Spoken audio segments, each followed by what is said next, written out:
মুসলমান মসজিদে যাবে, হিন্দু গির্জায় যাবে, মন্দিরে যাবে, খ্রিস্টান গির্জায় যাবে, বৌদ্ধ পেগোডায় যাবে, যার যার ধর্ম পালন করবে। আমি আমার ধর্ম পালন করব, আমি কাউকে জোর করব না। আমার কাজ হলো এই দ্বীনের দাওয়াত মানুষের কানে পৌঁছে দেওয়া। এই দাওয়াত যদি কারো ভালো লাগে, হিন্দু কালিমা পড়ে মুসলমান হবে, খ্রিস্টান কালিমা পড়ে মুসলমান হবে, হিন্দু বৌদ্ধ কালিমা পড়ে মুসলমান হবে। আমার কাজ দাওয়াত দেওয়া, কাউকে জোর করা নয়। আমরা এই সম্প্রীতির দাওয়াত দিতে দিতে এই পর্যন্ত এসেছি।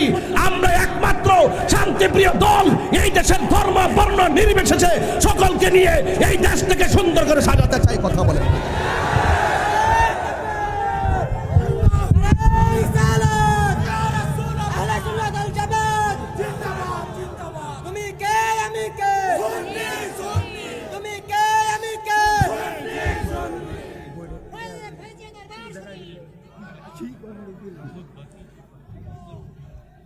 আল্লাহু আকবার জোরে বলেন। আপনারা কি কষ্ট পেয়েছেন? অনেক হিন্দুরা আমারে বলে, হুজুর এরা ইদানিং একটু আমার কাছে বেশি আসতেছে। আমরা বুঝতে পারছি ভোটের জন্য। আমরা ভোট আর নোট আমাদের ঈমানকে বিসর্জন দিতে পারে না।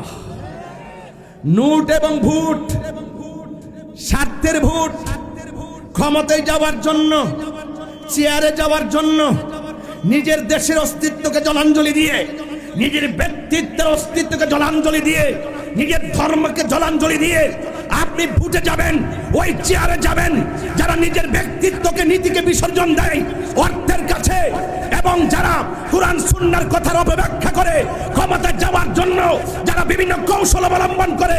আমি তাদেরকে ডাকইন কণ্ঠে রংপুরের জমিনে বলতে চাই, আহলে সুন্নাত ওয়াল জামাত এবং বৃহত্তর সুন্নি জোট একটাই কথা বলতে চাই, আমরা এই দেশের ভিতরে যারা ইসলামের অপব্যাখ্যা করে চেয়ারে বসতে চাই, যারা ইসলামকে কলুষিত করে চেয়ারকে বসতে চায়, আমরা নিজের নীতিকে বিসর্জন দিয়ে যেই চেয়ার আমাদেরকে ডাকে সেই চেয়ারকে আমরা লাথি মারি।